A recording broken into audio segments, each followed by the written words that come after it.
உலகெங்கிலும் நடக்கும் முக்கிய நிகழ்வுகளை குறுஞ்செய்தி வடிவத்தில் தெரிந்து கொள்ள ஆதன் செயலியை டவுன்லோட் செய்யுங்கள். ஆதன் செயலியை டவுன்லோட் செய்ய டிஸ்கிரிப்ஷனில் உள்ள லிங்கை கிளிக் செய்யவும். பாட்டு அந்த தொலைக்காட்சியில பார்த்தேன்.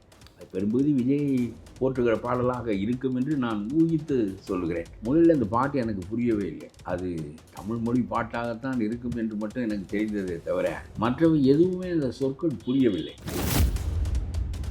அவருக்கு வீச்சு கேரளா இருக்கிறது, மற்ற மாநிலங்கள் இருக்கின்றன. அதுவே ஒரு தேசிய கட்சியாக தொடங்கி மோடியையே நேரடியாக நான் கேட்கிறேன் என்று சொல்லி ஆரம்பித்திருக்கலாம். ஸ்டாலினோடு தன்னுடைய வரம்பை நிறுத்திக் கொள்ளுகிறார் என்று தான் நான் நினைக்கின்றேன். இப்பொழுதும் விஜய் உள்ளே நுழைந்தால் முதலிலே சீமான் கட்சி காலியாகிவிடும். அப்புறம் ஏற்கனவே விஜயகாந்தெல்லாம் பலவீனப்பட்டு விட்டார். பெரிய கட்சியாக மறுபடியும் திமுக அதிமுக தான் இருக்கும். இவர்களோடு தான் இவர் மோத வேண்டிய கட்டாயம் வரும். இவர் வருகின்ற போது இந்த 15% வாக்குகள் இவரை நோக்கி திரும்பும். இது திராவிட இயக்கம் வடிவமைத்த சமுதாயத்திற்குள் இவர் நுழைகிறார். திராவிட இயக்க சமுதாயம் பணம் அடிப்பது ஒன்றையே கொள்கையாக கொண்டது அன்றிலிருந்து இன்று வரையில்.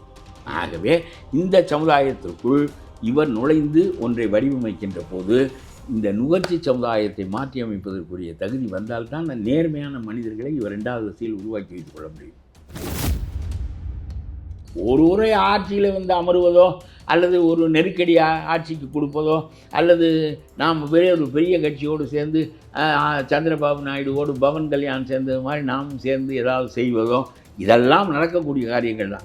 எது அரசியலோ அதற்கேற்ப அவர் நடந்து பல நிலைகளில் வலுவாக முன்னெடுத்து செல்வார். ஆனால் புதிய கருத்துக்கள் தமிழ்நாட்டுக்கு வேண்டும், புதிய நிலைப்பாடுகள் வேண்டும். இவற்றோடு வந்தால் யாரும் உங்களை தடுத்துவிட முடியாது. இன்னொரு விமர்சனம் என்ன வருதுன்னா, 26 சட்டமன்ற தேர்தலில் விஜய் வருவதால் ஒரு 4 முனை போட்டி 5 முனை போட்டின்னு அது விரியும் போது அது திமுகவுக்கு தான் சாதகமாக மாறும் அப்படிங்கிற ஒரு வாதமும் இருக்கு. இந்த சிறப்பு நேர்காணலில் நம்முடன் இணைந்திருக்கிறார் தமிழ்நாடு தன்னுரிமை கழக தலைவர் பழ கருப்பையா அவர்கள். வணக்கம் சார். விஜய் அவர்களுடைய கட்சி அதுக்கான கொடி அறிமுகம் நடந்திருக்கு. கொடி அறிமுகம் நடந்து அதுக்கப்புறம் அந்த பாடலும் வெளியாகிருக்கிறது. ஸோ இப்போ வரைக்கும் விஜய் அவர் ஏற்றுக்கொண்ட அந்த உறுதிமொழி ஆகட்டும், கொடி அறிமுகமாகட்டும், அந்த பாடலாகட்டும், ஒரு எப்படி பார்க்குறீங்க புது கட்சி? அவர் எல்லாவற்றையும் இன்னும் கை மூடித்தான் வைத்திருக்கிறார். எல்லாவற்றையும் மாநாட்டில் திறக்கிறேன் என்பதுதான் அவருடைய போக்காக இருக்கிறது. ஆனாலும் கூட அவர் ஒரு பாட்டு போட்டார். அந்த பாட்டு அந்த கட்சியினுடைய கொள்கை முழக்கமாக இருக்கும் என்று கருதி அதை நான் தொலைக்காட்சியில் பார்த்தேன். முதல்ல இந்த பாட்டு எனக்கு புரியவே இல்லை. அது தமிழ் மொழி பாட்டாகத்தான் இருக்கும் என்று மட்டும் எனக்கு தெரிந்ததே தவிர மற்றவை எதுவுமே அந்த சொற்கள் புரியவில்லை. பாட்டுக்கள் பொதுவாக எப்படி இருக்க வேண்டும் என்றால், அச்சம் என்பது மடமையடா, அஞ்சாமை திராவிடர் உடமையடா என்று கொள்கையை நிமிர்த்தி, மக்களை நிமிர்த்தி, நாட்டை நிமிர்த்தி அப்படிப்பட்ட பாடல்கள் கட்சியின் பாடல்களாக ஆகிவிடும். எகிப்திய நாட்டின் நதிக்கரையில் எங்கள் இளந்தமிழ் வீரர் பவனி வந்தார் என்று பேசுகிற போது வீரர்கள் வாழும் திராவிட நாட்டை வென்றவர் கிடையாது என்று கண்ணதாசன் அந்த காலத்தில் எழுதினார். அந்த பாடல் முழங்காத ஊர்களே கிடையாது என்கின்ற அளவுக்கு முழங்கின. ஆகவே பெரும்பகுதி மக்கள் ஒரு தேசிய கீதம் போல, மற்றவை போல ஒரு கட்சியினுடைய தேசிய கீதம் தானே இது. அதனால் இந்த கட்சி என்ன சொல்ல வருகிறது, எதற்கு பிறந்தது, என்ன நோக்கமுடையது, நாமெல்லாம் சேர்ந்து அந்த கொடியின் கீழே நின்று என்ன காரியத்தை சாதிக்க இருக்கின்றோம் என்பதை அவர்களுடைய மனம் துள்ளுமாறு சொல்லுகின்ற பாடலாக இருக்க வேண்டும். அது பெரும்பகுதி விஜய் போற்றுகிற பாடலாக இருக்கும் என்று நான் ஊகித்து சொல்லுகிறேன். அது ஏனென்றால் அது எனக்கு புரியவில்லை. ஒரு இசையின் ஓசை தான் பெரிதாக இருந்ததே தவிர பாடல் வரி எனக்கு புரியவில்லை. பொதுவாக என்னுடைய கருத்து அது. அதாவது இன்றைக்கு காலையிலிருந்து நேற்று என்னை பேட்டி எடுக்க வருகின்றவர்களெல்லாம் இன்றைக்கு விஜய் முடிந்த பிறகு வருகிறேன் இருக்க தொலைக்காட்சிகள் சொல்வதற்கு காரணம் இவரை பற்றி எதிர்பார்ப்பு பெரிய அளவுக்கு இருக்கிறது. பெரிய அளவுக்கு காலையிலிருந்து எல்லா தொலைக்காட்சிகளும் அங்கு தான் குடியிருக்கின்றன என்றால் நான் ஒரு பேட்டி கொடுப்பது என்பது அறிந்தவர்களுக்கு தான் கொடுக்க முடிகிறது. அவர்களுக்கு நாடே திரண்டு இருக்கிறது. விரும்புகிறவன் விரும்பாதவன் எல்லோரும் இங்கே இருக்கிறான். அந்த அளவுக்கு ஒரு செல்வாக்கு, ஒரு பிடிப்பு, பின்பற்றுவோர் கூட்டத்தை பெற்றிருக்கின்ற ஒருவர் பெரிய காரியங்களை செய்ய முடியும். புரிந்து நுணுகி அதற்குரிய உழைப்போடு அவர் செய்ய முன்வருவார். அந்த மனப்பான்மையோடும் உழைப்போடும் செய்ய முன்வருவார். ஆனால் உண்மையிலேயே நாட்டிலே மாற்றம் ஏற்படும். சினிமா போக்கிலே எல்லாவற்றையும் செய்துவிட முடியாது. நல்ல பாட்டு போடுகிறோம், அவையெல்லாம் இன்றைக்கு காலையில் முழுவதும் தொலைக்காட்சியில் இவருடைய பாடல்கள் திரும்ப திரும்ப ஒளிபரப்பப்பட்டன. அது மட்டும் போதுமானதில்லை, அது கவி பிடித்து கொள்ள வேண்டும், அதுதான் ரொம்ப முக்கியம். ஆனால் அவருக்கு கேரளா மற்ற இடங்களில் கூட செல்வாக்கு இருக்கிறது. இவரே ஒரு தேசிய கட்சியாகவே அதை தொடங்கியிருக்கலாம். எதற்கு ஒரு தமிழ்நாட்டு கட்சியாக அதை தொடங்கினார் என்று எனக்கு தெரியவில்லை. இப்பொழுது நமக்கெல்லாம் நம்முடைய வீச்சு தமிழ்நாட்டை தாண்டி என்ன இருக்கிறது என்று அதற்குள்ளேயே அடங்கி விடுகிறோம். அவருக்கு வீச்சு கேரளா இருக்கிறது, மற்ற மாநிலங்கள் இருக்கின்றன. ஆகவே ஒரு தேசிய கட்சியாக தொடங்கி மோடியையே நேரடியாக நான் கேட்கிறேன் என்று சொல்லி ஆரம்பித்திருக்கலாம். ஸ்டாலினோடு தன்னுடைய வரம்பை நிறுத்தி கொள்ளுகிறார் என்று தான் நான் நினைக்கின்றேன். ஆனால் ஒரு தலைமுறை, ஒரு காலத்தில் நான் இளைஞனாக இருக்கிற போது பார்ப்பேன், கூட்டம் கேட்கிறவர்கள் மண் தரையில் உட்கார்ந்திருப்பார்கள், மேனியில் சட்டை இருக்காது, வெறும் துண்டு மட்டும் இருக்கும், மடியில் பீடியை கட்டியிருப்பார்கள், அதில் ஒன்றை எடுத்து பற்ற வைத்து கொண்டு அப்படியே தலைவர்கள் பேசுவதை கேட்பார்கள். தலைவர்களெல்லாம் பெரிய இமய தலைவர்கள், பெரிய அறிவாளிகள், ராஜாஜி, காமராஜர், முத்துராமலிங்க தேவர், மாப்போசி என்று, அண்ணா, பெரியார் என்று மாபெரும் தலைவர்கள், சிந்தனையாளர்கள். அவர்கள் பேசுவது இவர்களுக்கு புரியுமா புரியாதா என்று சொல்ல முடியாது, ஆனாலும் பாதியை புரிந்து கொள்வார்கள். அப்படியே அன்றைக்கு கேட்கின்றவர்கள் பொக்கைகளாக இருந்தார்கள், பேசுகின்றவர்கள் அறிஞர்களாக இருந்தார்கள். இன்றைக்கு கேட்கின்றவர்களெல்லாம் படித்தவர்களாக இருக்கிறார்கள், தலைவர்களெல்லாம் பொக்கைகளாக இருக்கிறார்கள் என்று நான் வழக்கமாக ஒன்று சொல்வது உண்டு. அதற்கு காரணம் ஸ்டாலின், எடப்பாடி என்கின்ற அளவிற்கு அந்த தலைமையின் மட்டம் சரிந்து விட்டது. நாடாண்டவர் ராஜாஜி என்கின்ற போது அவருடைய தொலைநோக்கு என்ன, காமராஜர் என்கின்ற போது தொலைநோக்கு என்ன, கடைசியிலே அது நம்முடைய ஸ்டாலின் மட்டத்திற்கு வந்து நிற்கின்ற போது அதனுடைய தொலைநோக்கு என்ன என்பதை எண்ணி பார்க்கின்ற போது இது எனக்கு ஒரு ஐரணி, கால முரண்.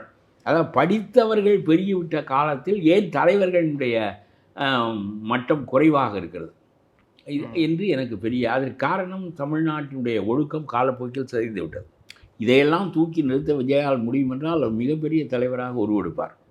இன்றைக்கு நாட்டிலே பண்பாடு இல்லை, ஒழுக்கம் இல்லை, நேர்மை இல்லை, எதுவும் இல்லை. இதுவும் என்றால் கத்தியை எடுத்து குத்துவது என்பது ஒரு பெரிய பழக்கமாகி இருக்கிறது. 6 மாதத்தில் 600 கொலைகள் தமிழ்நாட்டில் நடந்திருக்கின்றன. 6 மாதத்தில் 600 கொலைகள். அதாவது ஒரு சாதாரணமாக சொல்கிறேன், ஒரு மனிதன் குடித்து விட்டு வருகிறான், என்னுடைய மனைவியால் தாங்க முடியவில்லை, அவள் பிள்ளைகளை கூட்டிக் கொண்டு தாய் வீட்டுக்கு போய்விட்டாள். மறுபடியும் அவன் தாயை தொந்தரவு செய்கிறான், அவள் உழைத்து கொண்டு வருகிற பணத்தை பிடுங்குவதற்கு இவன் நினைக்கிறான். 10 தடவை கொடுக்குறாள், 11ஆவது தடவை இவளை அடிக்கிறான். அவன் அவளுடைய தம்பி பார்த்து கொண்டிருந்து விட்டு அருவாள் அடித்து வட்டி விட்டான், செத்து போய்விட்டான். பிறகு தாய் நமக்காக அல்லவா இவன் செய்து விட்டான் என்று இன்னொரு மகன் குத்தியதை எடுத்து கொண்டு போய் அந்த பணத்தை போட்டு விட்டு வருகிறார்கள், மாட்டிக்கொள்கிறார்கள். ஆக குடித்த அவன் செத்தான், அவனுடைய மனைவி பிரிந்து போய்விட்டாள், தாயும் இன்னொரு இளைய மகனும் குற்றவாளிகளாக தூக்கில் தொங்க போகிறார். இப்படி ஒரு பெரிய பண்பாட்டுக்கேடு, சீர்கேடு தமிழ்நாட்டில் வந்து விட்டது. எதை பற்றியும் ஒன்றும் தலைவர்கள் பின்பற்றத்தக்க தலைவர்களாக இருந்தால்தான் மக்களுடைய வாழ்க்கையில் மாறுதல் இருக்கும். இவர்கள் பின்பற்றத்தக்க தலைவர்கள் இல்லை. ஆகவே எதை எடுத்தாலும் சரி, ஆம்ஸ்ட்ராங் கொலை வெளிப்படையாக தெரிந்த ஒரு அறியப்பட்ட மனிதனின் கொலை என்கின்ற காரணத்தினால் அது பேசப்படுகிறதே தவிர ஏராளமான கொலைகள் நடந்து கொண்டிருக்கின்றன. ஆட்டோக்காரனிடம் போய் ஒருவன் மாமூல் கேட்கிறான், ஆட்டோக்காரர்கள் கொடுக்க மாட்டேன் என்று சொல்லுகிறார்கள். அவர்கள் போய் 2 நாட்களுக்கு முன்பு அந்த ரவுடியை குத்தி கொலை செய்து விட்டார்கள். நான் கேட்கிறேன், இந்த அரசு தகுதி வாய்ந்த அரசாக இருந்தால் ஒருவன் இவ்வளவு பகிரங்கமாக மாமூல் கேட்பதை ஏன் ஆட்டோக்காரன் போய் கொலை செய்கிறான்? இப்பொழுது 6 பேரும் இவர்கள் தூக்குக்கு போவார்கள். இவன் ஏன் கொலை செய்ய வேண்டும்? எங்களிடம் வந்து மாமூல் கேட்கிறான் என்று போலீஸில் சொன்னால் போலீஸ் நடவடிக்கை எடுக்கும் என்றால், அரசு அதை கேட்கும் என்றால் இவர்கள் கொலைகாரர்களாக ஆக வேண்டிய தேவையில்லை. ஆகவே ரவுடியாக இருக்கின்றவன் எல்லா காலங்களிலும் இருக்கின்றான். அந்த ரவுடித்தனம் பெருகுவதற்கு காரணம் என்ன என்றால், போலீஸ் அதை கண்டுகொள்வதில்லை, அரசுக்கு அதிலே அக்கறை இல்லை என்கின்ற நிலை வருகின்ற போது ஒவ்வொருவனும் பழியை தானே தீர்த்து கொள்ள நினைக்கிறான். அப்போ ஆட்டோக்காரன் கொலைகாரன் ஆகிறான், பிறகு பிடிபடுகிறான், தூக்குக்கு போகிறான். சமூகம் இப்படி நாசமாகி கொண்டிருக்கிறது. இது ஒரு சமூகத்தின் நிலை தெரிவதற்காக நான் சொல்கிறேன். இந்த காலகட்டத்தில் விஜய் நுழைகிறார். அவருக்கு இந்த காலத்தின் போக்கு தெரிய வேண்டும். முதலிலே தன்னுடைய கட்சிக்காரர்களையே பார்த்து அவர் நாம் ஒரு மாற்றத்தை ஏற்படுத்த வேண்டும் என்று நினைத்து வருகிறோம். ஏற்கனவே இந்த நாடு ஊழலில் சிக்கி தவிக்கிறது. அந்த மாற்றத்தை நாம் ஏற்படுத்துவதற்கு நீங்கள் அத்தனை பேரும் மனநிலையில் அதற்கு தகுதியுடையவர்களாக ஆகிக்கொள்ள வேண்டும் என்று முதலில் இவர்களை பார்த்து சொல்ல வேண்டும். இல்லாவிட்டால் கூட்டம் அந்த மக்கள் கூட்டம் தானே, அந்த இளைஞர்கள் என்ன பண்பு நாட்டில் இருக்கிறதோ அந்த பண்புடையவர்கள் தான் எல்லா கட்சிக்கும் வருவார். என்னுடைய கட்சிக்கு பெருவாரியானவர்கள் வருவதில்லை என்பதனாலே தேர்வு செய்து இவனோடு போவோன் ஒரு பயனும் கிடைக்காது என்று தெரிந்தே வருகிறவன் 100 பேர் வருவான். தெரிந்தே வருவான், இவனோடு போகிறது ஒன்றும் கிடைக்காது, ஆனாலும் நல்லதை அவன் சொல்லுகிறான், நாம் சேர்ந்து சொல்வோம் என்று கருதுகிறவன் வருவான். இவர்களோடு சேர்கிறவர்கள் எல்லோரும் வருவார். அவர்களிலே நாம் இப்பொழுதே ஒதுக்கி வைக்காவிட்டால் நீங்கள் ஆட்சிக்கு வருகின்ற போதோ அதிகாரத்தை அடைகின்ற போதோ அதை ஒழுங்குபடுத்த முடியாது. முதல்ல காந்தி விடுதலையே கேட்கவில்லையே, மக்களைத்தானே பண்படுத்தினார். விடுதலை வந்தால் இவன் எப்படி நடந்து கொள்வான், நாட்டை நாசமாக்கி விடுவான் என்று சொல்லி சத்தியம் பேசுகின்றவனை வரவேற்றார், குடிக்காதவனை வரவேற்றார், நியாயமாக தர்மத்தோடு நடந்து கொள்கின்றவனை வரவேற்றார். அவர்கள் தான் தலைவர்களாக ஆனார்கள். 2வது வரிசை தலைமையை ஒரு தலைவனுக்கு வடிவமைக்க தெரிந்தால்தான் அந்த கட்சி நிற்கும் என்பது என்னுடைய அனுபவம். கீழ்மட்டம் ராணி ஈ ஒன்று தான் முக்கியம், மற்ற ஈயெல்லாம் ராணி இருந்தால் மற்ற ஈ இருக்கும், இல்லாவிட்டால் இருக்காது. இப்பொழுது விஜய் என்பது ராணி ஈ என்று வைத்துக் கொள்ளுங்கள். அவரை பின்பற்றி வருகின்ற 2வது வரிசை இருக்கிறதே, இந்த மற்ற கட்சிகளைப் போல செய்யக்கூடாது. தாழ்த்தப்பட்டவன் ஒருவனை போட்டால் தாழ்த்தப்பட்டவன் நமக்கு வாக்களிப்பான், கிறிஸ்டியனை போட்டால் கிறிஸ்டியன் வாக்களிப்பான், முஸ்லீமை போட்டால் முஸ்லீம், அந்த சிந்தனையை விட்டு யார் தகுதியானவர்கள் எல்லாரும் இந்த சமூகத்தில் தான் இருக்கிறார்கள். எல்லோரும் பிரதிநிதித்துவத்துக்கு வருவார்கள். கடலூரிலே போய் நீங்கள் வன்னியர் அல்லாதவரை தேட முடியாது. ஒரு பேச்சுக்கு சொல்கிறேன், தேடலாம், ஒரு பேச்சுக்கு சொல்கிறேன். எல்லா ஜாதி மக்களும் இந்த கட்சிக்குள் வந்து விடுவார். என்னுடைய கட்சிக்குள் எந்த ஜாதி இல்லை என்று நான் நினைப்பேன். எல்லா சமூகத்தை சேர்ந்தவர்களும் இருக்கிறார்கள்.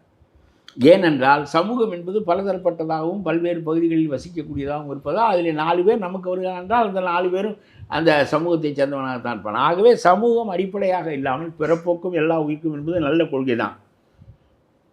தேர்தலுக்கு வரும்போது கூட நீங்கள் ஆள் போட்டால் பெருவாரியான சமூகத்தை சேர்ந்தவர்கள் தானாக வேட்பாளர்களாக மாறிவிடுவார்கள். ஆனால் என்ன இல்லை என்றால் ஒன்றே ஒன்று மட்டும் நான் விஜய்க்கு சொல்ல விரும்புவேன். இந்த சமூகத்தில் அரசியல் என்பது 1937 நீதி கட்சி ஒழிந்தது. ஏனென்றால் நீதி கட்சி பெரிய சுரண்டலின் வடிவமானது, மகாராஜாக்களின் கட்சியானது. இடஒதுக்கீடு ஒன்று ஒரு கொள்கையை தவிர வேறு எந்த ஒன்றிலும் உருப்படியான செயல் ஒன்றும் நீதி கட்சியில் இல்லை. வெள்ளைக்காரனுக்கு வால் பிடித்தவர்கள் அவர்கள்.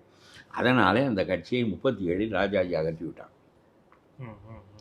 அதற்கு பிறகு 67 வரையிலும் மிகச்சிறந்த மனிதர்கள் இந்த நாட்டை ஆண்டிருக்கிறார்கள். ராஜாஜி, குமாரசாமி ராஜா, ஓமந்தூர் ராமசாமி ரெட்டியார், காமராஜர், ரொம்ப சிறந்த ஒரு மனிதனை பார்த்து விரல் நீட்டி பேச முடியாது. அத்தகைய மனிதர்கள் இந்த நாட்டை ஆண்டிருக்கிறார்கள். அதற்கு பிறகு அண்ணா ஒருவர் தான் திராவிட இயக்கத்தில் தப்பியவர். பெரியார் அரசியலுக்கு வரவில்லை. ஆகவே அதுக்கு பின்னால் வந்த கூட்டமெல்லாம் ஒப்பிப்பட்ட கூட்டம். இதில் எம்ஜிஆர் பரோபகாரியாக இருந்தார் இவர்களில், அது ஒரு பக்கம் இருக்கட்டும். ஆகவே இந்த 50 ஆண்டுகளாக நம்முடைய ஒழுக்கம் தாழ்ச்சிக்கு உள்ளாகி இருக்கிறது.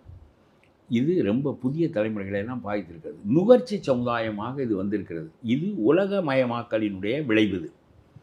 Due to globalization it has become a consumer society. இது நமக்கு புரிந்தால் இதற்கேற்ப நாம் எல்லாவற்றையும் வடிவமைக்க முடியும். எல்லாவற்றிலும் நுகர்ச்சி தான் முக்கியம். பெண் நுகர்ச்சி, உணவு நுகர்ச்சி, ஆடை ஆடம்பரங்கள் நுகர்ச்சி, எல்லாம். பணம் வைத்திருந்தால் உலகத்தில் என்ன நடக்கும்? பணத்தை எந்த வழியாலும் தேடலாம். இது ரொம்ப எளிதாக தேடுவதற்கு தொழிலுக்கு போக வேண்டுமென்றால் இப்பொழுது 3 தொழில்கள் ரொம்ப சிறப்பாக இருக்கின்றன. ஒன்று ரியல் எஸ்டேட், இன்னொன்று உணவு. கடையாக திறந்து தள்ளுகிறான். ஒருவனும் வீட்டில் சாப்பிட விரும்புவதில்லை. பெண்டாட்டி சமைத்து தருவதை விட சங்க இலக்கியத்தில் ஒரு பாடல் உண்டு.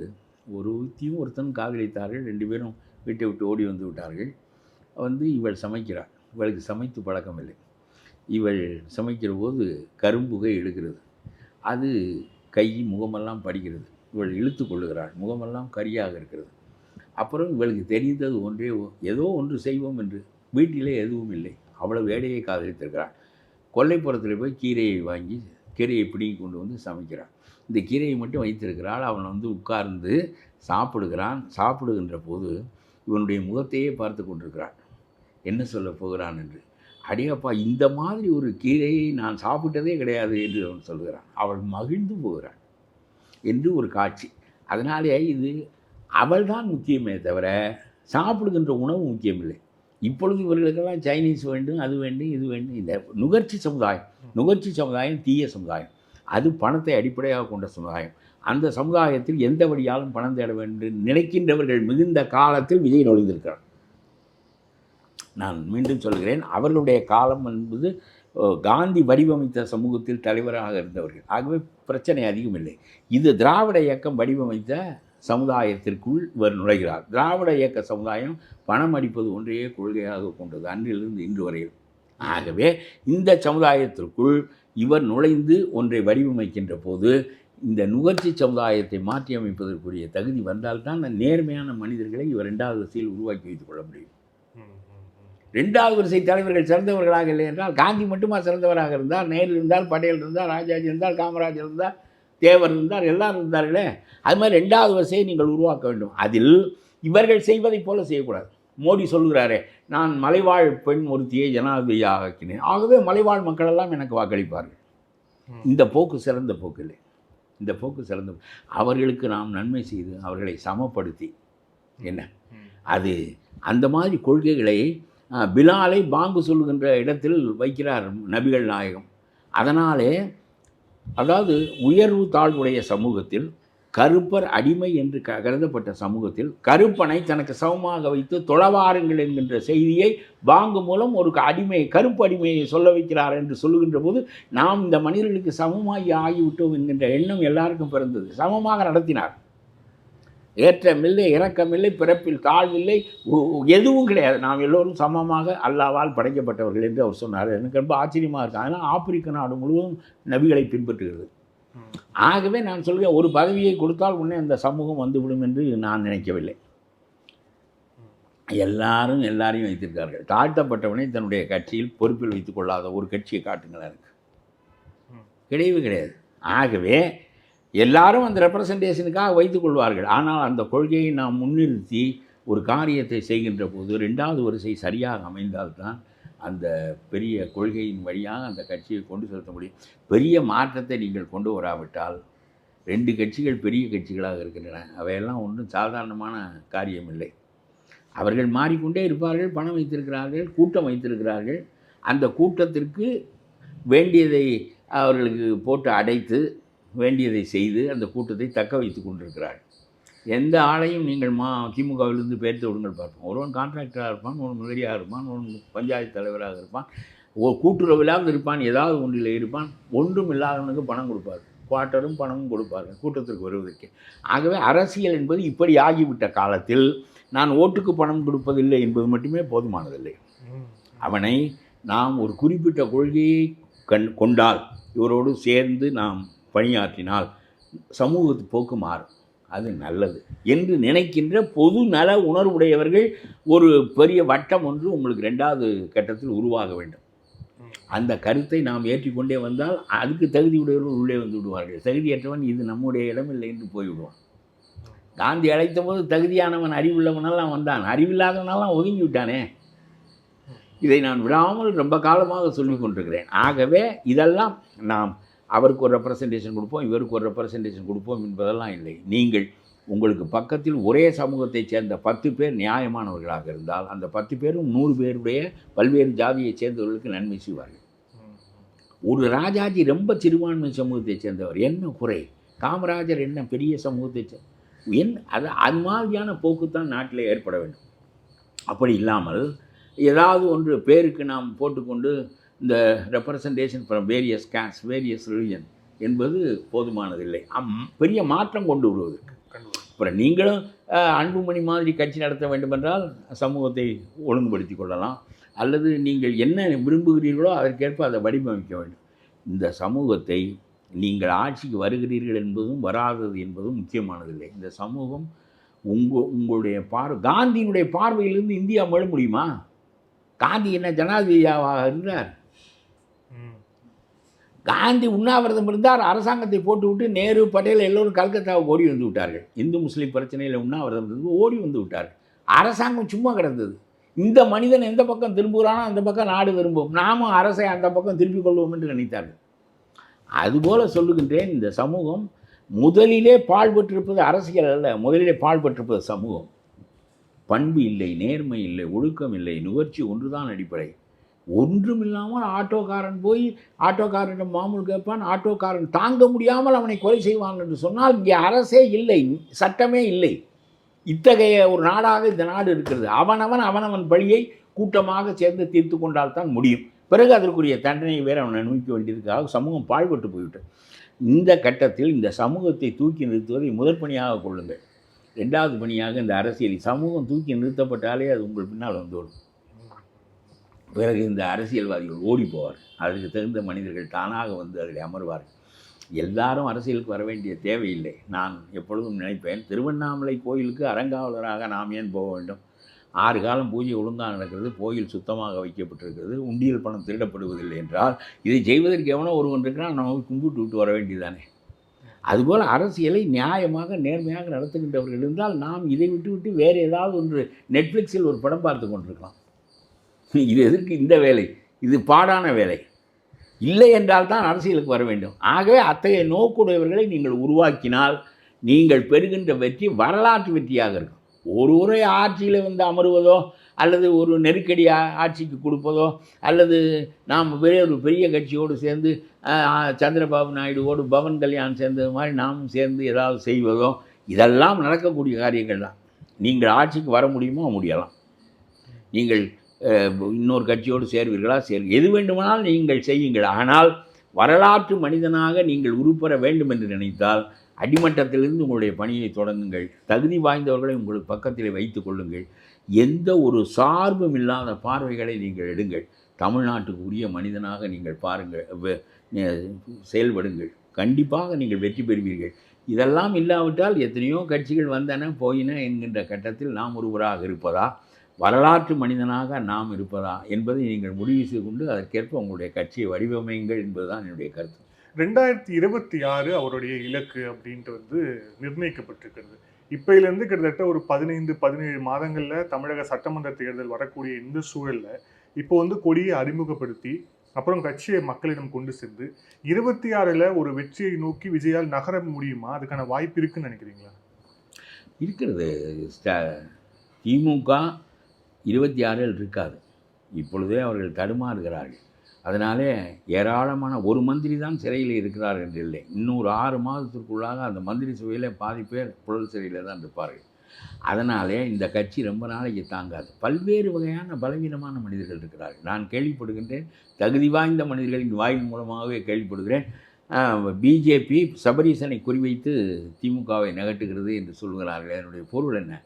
கனிமொழி ஒன்றும் செல்வாக்கு இல்லை, உதயநிதிக்கு செல்வாக்கு இருக்கிறது. உதயநிதி சின்ன வயசு ஆள். இன்னொரு பக்கம் பிஸ்னஸ் மைண்ட் உள்ள டாப் கிளாஸ் மைண்ட் உள்ள ஆள் சபரீசன். ஆகவே சபரீசன் வழியாக இந்த திமுகவை வளைக்கலாமா என்று நினைக்கிறார்கள். அதானி யாருக்காக பேசுகிறார்? மோடியா வர வேண்டும்? மோடி வருவதற்கு சமம் அதானி வருவது. அவர் சபரீசன் வீட்டில் உட்கார்ந்து நல்லது கெட்டதெல்லாம் பேசிவிட்டு போவார். சபரீசன் யார்? தெற்கு ஆசியாவின் 3வது பணக்காரன். இந்த சபரீசன் வீட்டுக்கு வர வேண்டுமா? இது தேவையா? ஊழல் நடந்திருக்கிறது. அந்த ஊழலில் அந்த அதானியும் சம்மந்தப்பட்டிருக்கிறார். அதெல்லாம் ஒரு பெரிய விஷயமே இல்லை. 2G ஊழலில் ராஜா தண்டிக்கப்படாததற்கு காரணம் அதில் கார்ப்பரேட் நிறுவனங்களும் கலந்துருந்தது தான். இல்லாவிட்டால் இவரெல்லாம் தூக்கி அங்கேயே வைத்து அவருடைய இறுதி காரியமே டெல்லி டிஆர் சிறைச்சாலையில் நடக்க வைத்து விடுவார்கள். அதில் கார்ப்பரேட்டுகள் பெரிய முட்டுக்கட்டை. அவனையும் சேர்த்து தண்டிக்க வேண்டும். எந்த கார்ப்பரேட்டையும் அவர் government system cannot punish any corporate. அதனாலே அவர் தப்பித்து கொண்டிருக்கிறார். அவ்வளோதானே தவிர அதே மாதிரி அதானி என்ன பெரிய இந்த 1.5 அரசாங்கம், ஸ்டாலின் அரசாங்கம் என்ன இதில் சபரீசனை பார்த்து விட்டு போகிறார் அதானி என்றால் அதனுடைய பொருள் அப்பொழுதே என்ன நடக்கிறதோ என்று ரொம்ப ஐயமாக இருந்தது. அதனுடைய பொருள் திமுக இப்பொழுது உள்ளே இந்த மந்திரிகள் எல்லோரும் உள்ளே போய்விட்டால் பிறகு நான் எப்பொழுதும் சொல்வதோடு புழலிலே தான் மந்திரி சபை நடத்த வேண்டும். ஆகவே இனிமேல் நாம் சரி செய்து கொண்டு போவது என்பது அவருடைய போக்காக மாறியிருக்கிறது. கவர்னரை கேவலப்படுத்தி நிதி அறிக்கையை படிக்க விடாமல் செய்தார்கள். அவர் 4 வரி படித்து விட்டார். அவர் ஒரு பெரிய செமி. அவர் நமக்கு வாய்த்த கவர்னரை பாருங்கள். அவர் ஒரு செமி. எது நம்முடைய அதிகாரம்? எதை வைத்து சரியாக அடிப்பது? 1000 தப்பு செய்கிறாய், உன்னை அடிப்பதற்காக வழி இல்லை. இப்படி போய் கூர்க்கு சால் ஓட்டுவது, சமஸ்கிருதம் தான் என்பது, அதுதான் என்பது, இதுதான் என்பது, இப்படி ஆகாத பேச்செல்லாம் அந்த ஆள் பேசுவார். அவர் ஒரு செமி. அது ஒரு நம்ம சீமான் பேசுவது போலவே பேசுகிற இன்னொரு ஆள் கவர்னர் தான். 2 பேரும் என்ன வேண்டுமானாலும் பேசுவார். ஆடுமை போனெல்லாம் அரண்மனையில் வைத்துக் கொள்வேன் என்று சொல்வார், அரசு வேலை கொடுப்பேன் என்று சொல்வார். என்ன அரசுக்கு ரொம்ப முக்கியமான பணி ஆடு மேய்ப்பதானா என்று நமக்கு தோன்றும். ஆனால் பேசுவார், கைதட்டுவான். அவருக்கு 8% ஓட்டு போடுகிறார் என்றால் நாட்டில் வந்து எங்கே போடுவது என்று தெரியாமல் அலைகின்ற ஒரு கூட்டம் இருக்கிறது என்பதுதான் பொருள். ஆகவே இந்த கவர்னரை, ஆளுநரை அடித்து விரட்டினார்கள். கேவலப்பட்டு வெளியே வந்தார். அவர் ஏதாவது செய்வார், இவர்கள் ஏதாவது செய்வார்கள். 2 பேரும் இப்பொழுது சுதந்திர தினத்தன்று போய் தேநீர் இறந்துகிறார்கள், ஒருவர் கட்டி தழுவுகிறார், புன்முறுவல் பூத்து கொள்ளுகிறார்கள். உறவு மலர்கிறது, புதிய உறவு மலர்கிறது. அதனுடைய என்னை அசிங்கப்படுத்தாதே, உன்னை நான் அசிங்கப்படவில்லை, நம்ம 2 பேரும் சேர்ந்து மொத்த நன்மையாக எதையாவது ஒன்றை 2 பேரும் பகிர்ந்து கொள்ளலாம் என்கின்ற கட்டத்துக்கு அதனுடைய விளைவு தான் சுதந்திர தினம். அப்புறம் இப்பொழுது இவரை கொண்டு வந்து ஒன்று சொல்ல வேண்டும். அதில் உங்கள் இதில் சொல்லுவதில் நீங்கள் நல்ல தெரிந்து கேள்வி கேட்கக்கூடியவர். நானே சொல்லுகிறேன். இந்த இதில் ராஜ்நாத் சிங் இங்கே வருகிறார். நாணயத்தை எல்லாம் போடுகிறார்கள், எல்லாம் செல்வாக்குடையவர்கள், அதிகாரத்தில் இருக்கிற நீ அதிகாரத்தில் இல்லாத காலத்தில் கருணாநிதிக்கு நாணயத்தை போட வைத்து கொடு பார்ப்போம். எடப்பாடியிடம் போய் தொங்கியது தானே எனக்கு கருணாநிதி சிலை சமாதி அரண்மனைக்கு வந்தது.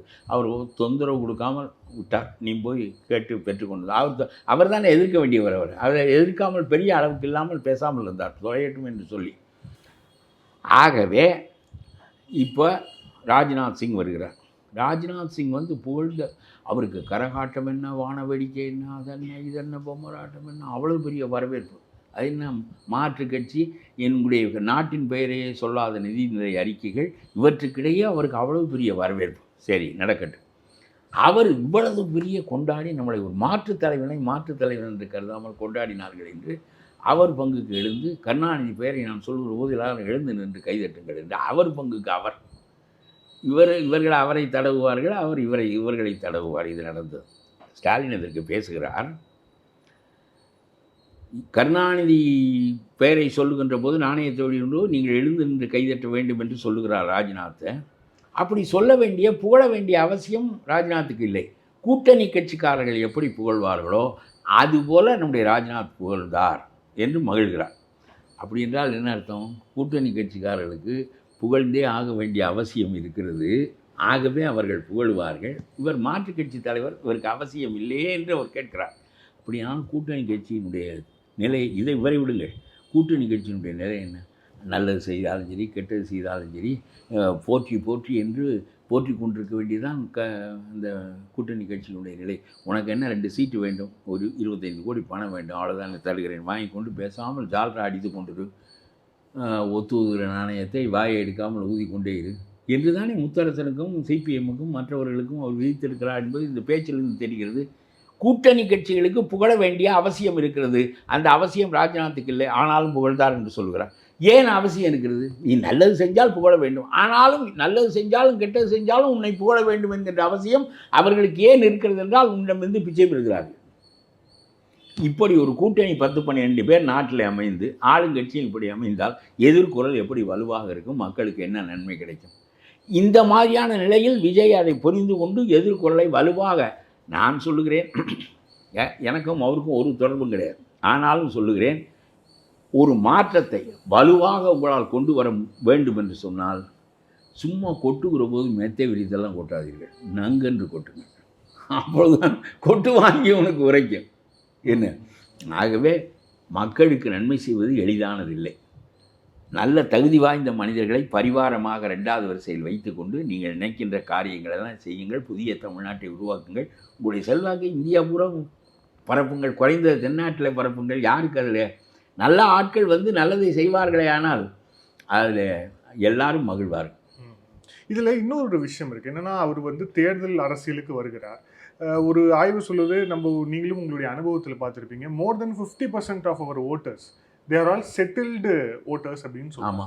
அதாவது கிட்டத்தட்ட ஒரு 60%க்கு மேல இந்த கட்சிக்கு தான் நம்ம வாக்களிக்க போறோம்னு செட்டிலா இருக்கு. ரொம்ப பெரிய முயற்சி. அதை எப்படி விஜயால உடைக்கும்? அதை உடைப்பதற்கு பெரிய முயற்சி வேண்டும். இப்பொழுதும் சொல்லுகிறேன், எடுத்த இடப்பிலேயே 15% வாக்குகள் தமிழ்நாட்டில் திமுக அதிமுக 2 பேருக்கும் போடுவதில்லை. அவர்கள் தே ஹேவ் டிசைடட், இவர்கள் ரொம்ப மோசமானவர்கள், இந்த கட்சிகளுக்கு போடுவதில்லை என்று தீர்மானித்து கொண்டு 15% வாக்காளர்கள் அலைந்தார்கள். விஜயகாந்த் வந்து தலையை காட்டினார். அவர் பக்கம் திரும்பியது. 10% அவர் வாங்கினார். அப்புறம் அந்த இடம் காலியாகிவிட்டது. அதில் கொஞ்சத்தை சீமான் வாங்கினார். யாருக்கு போடுகிறோம் என்று அவர்கள் பார்ப்பதில்லை, யாருக்கு போடக்கூடாது என்று பார்க்கிறார்கள். அதனாலே அந்த 10%ல் ஒரு பகுதி சீமானுக்கு வந்தது. சீமான் ஊழலுக்கு மக்களை மதிப்பிட்டால் தமிழ்நாட்டு மக்கள் படுமுட்டாள்களோ என்று கருத தோன்றும். அதல்ல, அவர்கள் யார் வேண்டாம், அவர்களை அகற்றுவோம், மற்றவர்களை அப்புறம் பார்ப்போம் என்று நினைக்கிறார்கள். அதனால் விஜயகாந்த் வந்தார். இப்பொழுது கொஞ்சம் நம்முடைய சீமான் வந்திருக்கிறார். அவர் அந்த அளவில் இருக்கிறார். ஆனால் இப்பொழுதும் விஜய் உள்ளே நுழைந்தால் முதலிலே சீமான் கட்சி காலியாகிவிடும். அப்புறம் ஏற்கனவே விஜயகாந்தெல்லாம் பலவீனப்பட்டு விட்டார். அந்த மாதிரியெல்லாம் பல நிலைகள் இருக்கின்றன. இந்த எதிர்க்கட்சிகளெல்லாம் எதிர்க்கட்சிகளாகவே இல்லை. பெரிய கட்சியாக மறுபடியும் திமுக அதிமுக தான் இருக்கும். இவர்களோடு தான் இவர் மோத வேண்டிய கட்டாயம் வரும். இவர் வருகின்ற போது இந்த 15% வாக்குகள் இவரை நோக்கி திரும்பும். சீமான் காலியாகி விடுவார். 15% வாக்குகளில் ஒரு பகுதி திரும்ப விஜயகாந்துக்கு வந்தது போல், அதுபோக இவர் எந்த வாக்குகளை பெறுவதற்கு எப்படி ஊன்றி அரசியல் நடத்துகிறார் என்பதை பொறுத்து தானாக வரும். அல்லது கூட்டணி இவர் சேரலாம். அந்த மாதிரியும் பெறலாம். அது ஒரு பக்கம். ஆனால் ஒரு பெரிய தனித்த நிலைமையை உண்டாக்கி நாட்டின் போக்கை மாற்றுகிறேன், நாளைக்கு நான் ஆட்சிக்கு வந்தால் என்ன, நாளை மறுநாள் வந்தால் என்ன, வராமலே போனால் என்ன, நாட்டின் போக்கை மாற்றுகிறேன் என்று சொன்னால் அது அந்த இடம் வெறும் அரசியல் கட்சி தலைவருக்குரிய இடம் இல்லை, பெரிய ரிஃபார்மர்ஸுக்குள்ள இடம். அதை செய்து கொண்டு அதன் வழியாக ஆட்சிக்கு வருவதற்கு கொஞ்சம் காத்திருந்தாலும் பரவாயில்லை, நாட்டின் போக்கை மாற்றுவோம் என்று நினைத்தால் அது 50 ஆண்டுகளில் வருகின்ற ஒரு தலைமையாக இந்த தலைமை மாறிவிடும். இல்லாவிட்டால் இயல்பான அரசியலுக்குள் போகும். அப்படி இயல்பான அரசியலுக்குள் போனாலும் இந்த சீமான் பாண்டவர்களோடு சேர்ந்தால் பிஜேபியோடும் சேரக்கூடாது, சீமானோடும் சேரக்கூடாது என்று விடாமல் நான் சொல்லிக் கொண்டிருக்கேன். பிஜேபிக்கு எதிர் வாக்குகள் 12% இருக்கிறது. எவனெல்லாம் பிஜேபியோடு சேர்கிறானோ அவனுக்கு 12% வாக்கு கிடைக்காது. அதனால தான் தருமபுரியில் ராமதாஸ் மருமகள் தோற்றார். சீமானோடு சேர்ந்தால் 20% சிறுபான்மை மொழி பேசுகிறவர்கள். அவர்கள் பூராவையும் இந்த ஆள் திட்டி வச்சுருக்கிறார். நீ எல்லாம் தமிழன் இல்லை, சும்மா சோத்து தின்று கொண்டு பேசாமல் இரு, ஆள்வதற்கு நாங்கள் தான் பிறந்தோம், இல்லை அவன்லாம் தமிழன் இல்லை, அவன்லாம் 700-800 ஆண்டுகளாக வாழ்கின்ற அவன் தமிழன் இல்லை, அவன் தமிழிலே தான் படிக்கிறான், தமிழிலே தான் ரெட்டியார், நாயுடு, அருந்ததியர், சௌராஷ்டிரா யாராக இருந்தாலும் சரி தமிழிலே தான் படிக்கிறார்கள், தமிழிலே தான் சிந்திக்கிறார்கள், தமிழிலே தான் சினிமா நடிகையோடு கனவு காண்பது என்றாலும் தமிழிலே தான் காண்கிறார்கள். நான் ஒரு பேச்சுக்கு சொல்லுங்கள், வேடிக்கைக்கு. ஆகவே அப்புறம் என்ன, அவன் தமிழன் இல்லை, அவனை போய் தமிழன் இல்லை என்று சொல்லி அவனை இடித்து வைத்து கொண்டு இப்படியே நாட்டையெல்லாம் பிளவுபடுத்தி, ஆக இந்த ஆளோடு சேர்ந்தால் முதலிலே விஜய்க்கு 20% வாக்கு முதல் நெகட்டிவாக போகும். அப்புறம்தான் பாசிட்டிவாக வருவது 8% என்றால் 8% இவருக்கு என்ன, அது யாருக்கு வேண்டுமானாலும் வரும், உனக்கே திரும்பி விடும் தானாகவே. இதெல்லாம் யோசித்து எது அரசியலோ அதற்கேற்ப அவர் நடந்து பல நிலைகளில் வலுவாக முன்னெடுத்து செல்வார். ஆனால் புதிய கருத்துக்கள் தமிழ்நாட்டுக்கு வேண்டும், புதிய நிலைப்பாடுகள் வேண்டும், new stands, new policies, new convictions. இவற்றோடு வந்தால் யாரும் உங்களை தடுத்து முடியாது. இவற்றிலெல்லாம் தொலைவில் இருந்தால் அதற்கு தகுந்த நிலைப்பாடு தான் ஏற்படும். ஆகவே அதை பார்த்து நீங்கள் நடந்து கொள்ளுங்கள் என்பது என்னுடைய, நானும் அரசியலில் இருக்கின்றேன் என்கின்ற அடிப்படையில் சொல்லப்படுகின்ற கருத்து தான். ஆனால் இப்போ அந்த விமர்சனத்தை நோக்கி அவர் கொஞ்சம் நகராமல் இருக்கிறார். விமர்சனம்னா ஆளுங்கட்சியை நோக்கியோ இல்லை வேத கட்சியை நோக்கியோ விமர்சனம் வைக்காத நிலையில் தள்ளிக்கொண்டே போகிறார். நல்ல நாளிலே தான் விமர்சனத்தை வைப்பேன், கட்சி மாநாடு தான் வைப்பேன், விமர்சனமே வைக்கல. ஆனால் விமர்சனம் வைத்த பிறகு இவர்கள் ஆளுங்கட்சியாக இருக்கக்கூடியவர்களுடைய நெருக்கடிகள் நிறைய இருக்கும். அதுவும் இவர்கள் மோசமானவர்கள். அதை எப்படி விஜய் சந்திப்பார்? சந்தித்தானே ஆக வேண்டும். அவர் போட்டியிலே தானே ஒரு பெரிய கதாநாயகராக மலர்ந்திருக்கிறார். அது மாதிரி போட்டியில் வர வேண்டியதான் ஒரு தலைவனாகும். போட்டி இல்லாத உலகம் கிடையவே கிடையாது. Really competitive world, whether in cinema or in politics, எதுவாக இருந்தால். அதனால் அதெல்லாம் முண்டி வருவார். ஆதரவு இருக்கிறது இல்லை. என்னை மாதிரி ஆட்களுக்கு உள்ள சிரமங்கள் அவருக்கு கிடையாதுல்ல. எங்களிடம் பணம் இல்லை, ஆதரவு இல்லை, அது இல்லை, இது இல்லை. நான் ஏதாவது பேசினால் என் வீட்டை வந்து 2 தடவை இடிக்கிறான். எல்லாவற்றையும் தாங்கி கொண்டு நாங்கள் இருப்பது தான் சிரமமானதே தவிர அவர் போன்றவர்களுக்கு அப்படி ஒன்றும் சிரமம் இல்லை. அந்த கூட்டம் பெரிதாக திரளும் என்ற அச்சம் அவர்களுக்கும் இருக்கும். இல்லை, மற்றவர்கள் ஒரு கொள்கையை வைத்து அந்த கொள்கையின் மூலமாக வெற்றி அடையணும் அப்படின்னு அரசியலில் நகர்வது உண்டு. ஆனால் விஜய் அவர்களுக்கு வந்து கொள்கையே வெற்றியாக இருக்கிறது. அவருடைய கட்சி பேர்லேருந்து மற்ற எல்லா விஷயங்களிலும் தொடர்ச்சியாக வெற்றி வெற்றி வெற்றி அப்படிங்கிற அந்த விஷயத்தை நோக்கி நகர்ந்து கொண்டே இருக்கிறார். ஸோ கொள்கையே வெற்றியாக வைத்து நகர்வது சரின்னு நினைக்கிறீங்களா? அது ஒரு நம்பிக்கைக்காக அந்த சொல்லை பயன்படுத்துவார் என்று நான் நம்புகிறேன். ஆனால் வாகை மலர் சூடுவது என்பது வாகை பூவை வாகை சூடி வந்தான் என்று சங்க இலக்கியத்திலே சொல்வார்கள். வெற்றியை பெற்று வந்தான் என்பதை, வெற்றி பெற்றவன் தான் வாகை மலரை சூடிக்கொள்வான், வெற்றி பெறாதவன் வாகை மலரை சூட மாட்டான். ஆகவே வாகை மலரை சூடி வந்தவனால் தான் வெற்றி பெற்றவன் என்று சங்க இலக்கியம் சொல்லும். அதனால் இந்த வாகை மலரை வைத்திருக்கிறார். இவருடைய பெயர் விஜய், வெற்றி என்று கழகத்தில் வைத்திருக்கிறார். அது ஒரு சில பேர் பல விதமாக சென்டிமெண்டலாக இருப்பார்கள். அது அவர்களுடைய போக்கு, அதனால் ஒன்றுமில்லை. ஆனால் இந்த வெற்றி என்று நாம் சொன்னதினாலே வெற்றி வரும் என்றில்லை. வெற்றிக்கான அடித்தளங்களை நாம் சரியாக அமைத்து கொண்டு போனால்தான் வெற்றி வரும். வெற்றி வருகிறது, தோல்வி வருகிறது, நான் அது முக்கியமில்லை. நீங்கள் செய்கின்ற பணியால் நாட்டில் பெரிய மாற்றம் ஏற்படும் என்றால் வரலாறு உங்களைத்தான் கைக்கொள்ளும். நான் சொல்லுகிறேன், நாட்டிலே 1000 ஆண்டு காலமாக ஆண்டவர்கள் யார் பேரும் நமக்கு நினைவில்லை, யார் பேரும் நினைவில்லை. ஆனால் மிகச்சிறந்த காந்தி பெயர், குருநானக் பெயர், கபீர் பெயர், எத்தனையோ பெரிய அறிஞர்கள் பெயர். பெரியாரெல்லாம் ஒரு பதவியிலையும் இருந்தவரில்லை. காந்தி மகத்தான மனிதன். அவன் 1000 ஆண்டுகளுக்கு ஒரு முறை பிறக்கின்றவன். ஒருவரும் பதவியில் இருக்க வேண்டும் என்று கட்டாயமில்லை. அதனால் நான் பதவிக்காக வருவது எளிதானது. ஆட்சியில் உட்கார்ந்து அப்புறம் எதுக்கு அரசியல் கட்சி நடத்துகிறோம்? நாம் ஆட்சிக்கு வந்தால் அதிகாரம் நம் கைக்கு வருகின்ற காரணத்தினால் எளிதாக காரியங்கள் செய்யலாம். நாம் எதிர்க்கட்சியில் இருந்து கொண்டு சத்தம் போட்டால் சட்டம்தான் போட்டு அவனுக்கு நெருக்கடி ஏற்படுத்த முடியும். தவிர அந்த காரியம் செய்வது எளிதானதில்லை. இப்பொழுது சட்டத்தின் ஆட்சியை ஏற்படுத்தலாம். ஆட்டோக்காரன் போய் தன்னுடைய தேவைக்கு தான் கொலை செய்ய வேண்டும், போலீஸ் உதவாது, நம்மை மாமூல் கேட்டு நிறுக்குவதற்கு போலீஸ் உதவாது என்று அவனே கொலை செய்து அவனே கொலைகாரனாகி அவனை தூக்குலை தொங்குகிறான். இந்த நிலையை போக்கி விடலாம். சட்டத்தின் ஆட்சியை நீங்கள் ஏற்படுத்துவீர்களே, ஆனால் போலீஸும் நீதிமன்றமும் இதை ஒழுங்காக செய்யும் என்றால் ஒவ்வொரு ஆட்டோக்காரனும் கொலைகாரனாக மாற வேண்டிய தேவையில்லை. ஒவ்வொரு மூதாட்டியும் அரை பவுன் மூக்குத்திக்காக தன்னுடைய உயிரை இழக்க வேண்டிய கட்டாயம் வராது. அதுபோன்ற ஆட்சியை கொடுப்பதே ஒரு பெரிய தொண்டு தான். அப்படி நீங்கள் நினைத்து வந்தால் வாருங்கள், அவ்வளவுதான். இதில் இப்போ நடிகர்கள் கட்சி தொடங்கி அதை நடத்துவது அப்படிங்கிறது, இப்போ என்டிஆர், எம்ஜிஆர் போன்றவர்கள் தொடங்கிய உடனேயே அது ஆட்சியை பிடிக்கிற அளவுக்கு நகர்ந்தாங்க. ஆனால் இப்போ பவன் கல்யாண் ஆகட்டும், சுரேஷ் கோபி ஆகட்டும், ஏதோ ஒரு கட்சியில் கூட்டணி வைத்தோ ஒரு கட்சியில் சேர்ந்தோ தான் அந்த பதவியை அடைகிறாங்கன்னு பார்க்குறோம். இப்போ விஜய் எந்த கேட்டகரியில்? அது எனக்கு தெரியவில்லை. ஒரு இன்னும் வெளியே வராத காரணத்தினாலே, கையை விரிக்காத காரணத்தினாலே கைக்குள்ளே என்ன இருக்கிறதுன்னு எனக்கு தெரியவில்லை. எதிர்பாராத ஒரு நல்ல கொடையாக இவர் அமையலாம், அல்லது எல்லார் போக்கிலும் போகலாம். அது என்ன என்று இவர் போக போக நடவடிக்கையிலிருந்து தான் அறிய முடியும். ஆனால் ஒன்று மட்டும் சொல்லுகிறேன், எம்ஜிஆர் குறி வைத்து அடித்தார் சரியான காலத்தில். அவர் இவ்வளவு நாசமாக போய்விட்டதே. ஒரு பீடி, அது 2 காசு, அதை கொடுத்து வாங்க முடியாத ஒருவன் வீதியில் கிடக்கிற துண்டி பீடியை எடுத்து பற்ற வைத்து விட்டு 2 சுண்டி போடுகின்ற ஒருவன் 3 மாடி கட்டிடத்துக்கு உரியவனாக எப்படி ஆனான் என்று கருணாநிதியை பார்த்து கேட்டபோது நாடு செலுத்தது. அடுத்தது ஆட்சிக்கு வந்தார். திண்டுக்கல்ல 51% வாக்கு வாங்கினார். 3 கட்சியும் சேர்ந்து காமராஜர் உயிரோடு இருக்கும்போது தோற்கடித்து விட்டார். காமராஜர் தான் ஆண்டதை பார்த்து விட்டோம், எம்ஜிஆர் ஒருவரையும் பார்ப்போமே என்று மக்கள் நினைத்தார்கள். ஆனால் காமராஜருக்கு நிகரான தலைவர் இல்லை அது அவர். ஆனாலும் மற்ற முதலமைச்சர்களோடு ஒப்பிடும்போது பரோபகாரி எம்ஜிஆர், ரொம்ப சிறந்த பரோபகாரி. நான் அவரை அறிந்திருக்கிறேன், அவரோடு சில சமயங்களில் பழகி இருக்கின்றேன், அவரோடு உரையாடி இருக்கின்றேன். அது வேறு. அது அரசியலில் இருந்த காரணத்தினால், சினிமாவிலும் இருந்த காரணத்தினால் அது வேறு. ரொம்ப தகுதி வாய்ந்த மனிதர் எம்ஜிஆர். அது அந்த அடிக்கணும், எடுப்பில் அடித்தால் 67 கருணாநிதி வீட்டுக்கு போயிட்டு 14 ஆண்டுகள் விலகி வைத்து விட்டார். 14 இயர்ஸ். ஆமாம், வனவாசம் 14 ஆண்டுகள். அப்புறம் எம்ஜிஆர் செத்து அதிமுக உடைந்த காரணத்தினாலே தான் தப்பித்தவர் 89 ஆட்சிக்கு வந்தாரே தவிர, இல்லாவிட்டால் அவருடைய அரசியல் வாழ்வு முடிந்திருக்கும். 100 நாள் படம் ஓடுவது போல் எம்ஜிஆர் ஆட்சி 100 நாள் ஓடும் என்று சொன்னவர் 14 ஆண்டுகள் வெளியே இருந்தார். அதல்லவா சாதனை. அதுபோல் மக்கள் பிரச்சனையை எடுத்துக்கொண்டு ஈவிரக்கம் இல்லாமல் தயவுதாட்சியம் இல்லாமல் போக வேண்டும். அவர் கருணாநிதியை தீய சக்தி என்று சொன்னார். அவர் ஒரே ஒரு எதிரியை தான் வைத்து கொண்டார், கருணாநிதியை. மற்றவர்களெல்லாம் சரி செய்து கொள்வார். திமுகவிலிருந்து அன்பழகனை தவிர வேறு எல்லாரும் எம்ஜிஆரோடு வந்து விட்டார்.